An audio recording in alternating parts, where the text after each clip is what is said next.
Hello! Today we're going to be making the backrooms, and more specifically, I'm going to be showing you how you can make the materials. And I'll do it in a way where we start out really basic, and if you just want to slap a VHS filter over top of everything, things will look alright. But then, if you stick around, we'll work on how you can make the materials a lot more detailed, doing things like adding these puddles on the ground, how you can add mold to the ceiling, and how you can really grunge up these walls and make them look nasty. But before we get too deep into that, if you're interested in learning the 5 techniques that will immediately make your visual effects seamless in Blender, I've created a completely free video for you, and there's a link to that in the description. Okay, well, let's open up our scene that we worked on last tutorial. So here's where we were. Let's start on the floor. I'm going to select that, and let's just split the window here and go into the shader editor. I'm going to go new, and let's just call this floor. So like I said, let's just start really basic. I'm going to add some textures, and that should get you well on your way to a nice looking result. So if I hit Control Space, we'll go into a full screen view of the node editor, and you can see there's this crazy complex principled shader. Just for basics, we really only need to start out with the base color. So let's just drag that out and type in image texture. There it is. And we can just plop this right down here and open. I downloaded this texture from this site. I think it's called Ambient CG, but they have free textures that you can use in anything, and I'll leave a link in the description for that. But starting out, let's just use the color here, and that plugs right into the base color. And if we go Control Space to get out a full screen view, you can see we've got our texture on the ground. That's looking all right. It could be better though. Let's pop open a window over here for the UV editor. And if we hit tab and go into edit mode, this is where we work on that. So I'm going to select everything with A and hit S to scale this up. And let's start with 20 and see how that does for us. This looks all right. I think the carpet squares are still a little bit big, so let's scale it up by 2. So it's 40. Yeah, this is looking pretty good. It might be a tiny bit too big now, so I'm going to scale it down a little bit. That's looking decent. Now, like I said, this is just the very basics. This doesn't look super realistic right now because we need to add more textures in later. But if you just wanted the bare minimum, you might be able to get away with this. So now let's just work on the walls really quick and get those started. If we select those, we could even give them the floor material. Let's just go into our material properties tab here real quick though. Right now we've got the slot selected that we assigned for our trim. So when we add a new material here, you can just kind of give this, if we set the base color to be something like that. Gets a little bit dark, but we can brighten that up. There we go. That's a good start for the trim. And now if we select the upper slot, that's going to be the main walls. Let's just select the floor texture, and we can hit this little paper icon here for new material. It kind of copies it, and we can switch that to walls, and we can just swap out the texture, and we don't have to add any nodes. So I got a texture off Reddit. Somebody just did a Photoshop job on the original kind of creepy image of the backrooms. And if we open that up, you can see this does not look super good. And once again, that's just because we need to unwrap it. So if we hit tab, we can actually start doing something here. I'm going to select everything by hitting A, and I'm going to go 1 on the number pad, and I'm going to hit 6 on the number pad about 3 times till we're looking at it at a 45-degree angle. And now if we hit 5 on the number pad, that'll make it so perspective goes away. And we can hit U real quick, and project from view is what we want. Let's hit 5 again so we go out of perspective mode and back into camera view. And look at this. It's starting to look all right. Let's scale it up once again in the UV editor. So I'm just going to hit S. And there we go. That's looking pretty good. Something like that should be sufficient. Okay, so if you wanted the very basics for materials, this is what you get. But if you want to stick around and do some more detailed work, then be my guest. So let's hit Control Space with our mouse in the shader editor and open this up a little bit bigger. And what we're going to want to do is duplicate this texture node with Shift D, and we're going to want to start plugging things into this principled node just to add a little bit more information about how the surface reacts to light. So I'm going to duplicate this a few more times. Let's work on this second one down. I'm going to open a new texture, and I'm going to use the roughness image here, and I'm going to set the color space to non-color just so it's correct there. And I'm going to plug that right into the roughness of the shader. And for the next one down the line, let's open up this normal map here.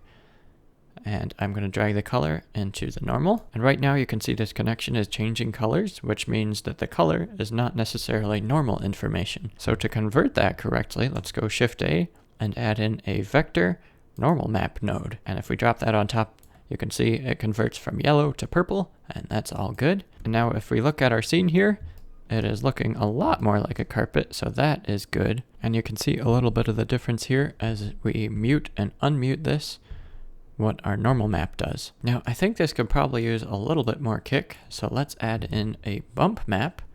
So for this bottom texture, I'm just going to open up what's called the displacement, and I'm just going to chuck that right into the string here. So let's go Shift A and add in a vector bump node. If we drop that on top, the normal goes to the normal, which is good. But with this bottom texture, let's drop it into the height. And if we take a look here, things get really bumpy. That might be a bit too much. So I'm going to turn down the strength. This is up to your taste how you want this. But I think something like this is pretty decent. But it's really interesting. You can see when you turn up the strength of it, how it reacts to where the light is, which is super cool. Okay, so this is looking all right, but this texture is repeating constantly, and so I think it would be really good if we had a way to break that up a little bit and make it a little bit less repetitive. So that's why we're going to add puddles. According to lore, the backrooms have moist carpets and they're super wet and gross, so there's no better opportunity than to break it up with some puddles. So if we go into full screen mode here, I'm going to add in a Shift A texture, and we're going to use a Musgrave texture. Now these textures are kind of weird because the output values, rather than going from 0 to 1 like these textures, go from -1 to +1, which isn't that good when we want to multiply it with other textures that are 0 to 1 rather than -1 to +1. So let's convert this texture from -1 to +1 to 0 to 1. That way it's more consistent with these other textures that we have, which I may not have explained super well, but basically what we do is we drag out this noodle here, and let's type in map range. There we go, map range. If we just hit value here, we get this node, and you can see we can convert the from, which is -1 to +1, and we convert that to 0 to 1. So if we take a look at what's originally here, this is what we get, and then after the map range, it just lifts everything up a little bit more so that it's correct. And if you're wondering how I viewed these textures, I'm holding Control and Shift and clicking on the nodes. And you can do that if you have the Node Wrangler add-on enabled, which you can go to Edit, Preferences, and just type in Node. There it is. Just make sure that's checked. Cool. So now with this Musgrave texture, we can multiply that times our roughness. So I'm going to go Shift A, Color, Mix RGB, and with this, I'm just going to set it to multiply. And the result, if we take that and drop it into color 2, let's see, this should be something very interesting. Yeah, okay. So we've got some really shiny parts and some less shiny parts. I think that's pretty good. If we look at our multiply node here, we could actually see what we're getting. So we've got the carpet texture in there still. That's good. Let's just edit this a little bit by adding a color ramp. So I'm going to go Shift A, Converter, and Color Ramp. If I drop this in the middle here, we can start working on the values a little bit to get them to the way we want. We want to drag the white down a little bit and then have little puddles of black, which you can see over there. Oh, there's another one. This might be a bit extreme, but if we view the principled shader, once again, holding Control and Shift and clicking on it, hey, that's starting to get somewhere. I am liking the way this is looking, but I think there might be too few puddles. So if we turn up the scale of our Musgrave texture here, and let's say maybe something closer to 10, there we go. Now we're getting puddles all over our carpet. Yeah, I'm really liking the way that looks. Maybe even a bit more. So 15 or so. Yeah, there we go. And then if you want, you can mess with the dimension and the detail to get more strange results. But I think this is looking pretty good for our floor. Maybe a little bit too much bump, so I'm going to switch this to 0.1. Less bumps going on. Cool. All right, so now let's just duplicate this bad boy and kind of throw it on the ceiling. So if I select the ceiling and go to the floor material. You can see it's trying to copy it, but it hasn't been unwrapped yet. So I'm just going to go into edit mode really quick with everything selected. Select everything in the UV editor, and then just scale it by about 10. And there we go. Now we've got some texture going on the ceiling. Let's once again hit this duplicate material, and I'm going to call this ceiling. And let's change up the textures we've got going on here a little bit. So I'm going to switch color first of all. And once again, a really nice texture from ambientcg.com. I think that's what it's called. Link in the description. And let's go to color. And let's do that and switch out all of our floor textures to office ceiling textures. So roughness is here, office ceiling, normal map. There it is, displacement. Cool. So now if we look at it, we've got an office ceiling that is kind of hard to see, but it's got puddles all over it, which is not exactly what we want, but it's close, which is why I duplicated it. What we want is some mold. So I'm going to take our roughness and drag and drop it directly into the roughness of the principled shader. And now we've got this whole thing. I'm just going to cut that loose and move it up to the color map. Let's just switch these around. There we go. And now with our multiply on top of that, let's just plug this in. Color 1, base color. I'm going to turn down the multiply maybe a little bit. And if we look at it, you can see we're starting to get these really nice splotches of mold on the ceiling, which is good. But let's change it up a little bit so we can color them. So I'm going to take the output of the color ramp and instead put that in the factor, which is kind of saying, okay, for this section, I want it to be that color, depending on how this looks. Let's just switch this to brown. There we go. And let's invert this. So I'm going to go Shift A to color and drop an invert there. And this will multiply times the brightness and the color. So if we turn it down, we get like a black mold. And if we have it in the middle, it's more of a brownish color. I think that's pretty good, something like that. Let's ease up a little bit on the color ramp so it's not too crazy. And we could even ease up on the white values if we want. And while we're at it, we can change the scale if we want. So if we just want some big spots or some really tiny spots, we could do that too. Cool. So now it is looking like there's drips in the ceiling and it's dripping onto the carpet and making puddles, and that's just gross and nasty and amazing. If you haven't saved yet, I recommend doing that. So I'm just going to go Control S to save. And now let's see if we can do something to the walls that might make them look a little bit more nasty. What we're probably going to want to do is add a bump map to this. So I'm going to go Shift A.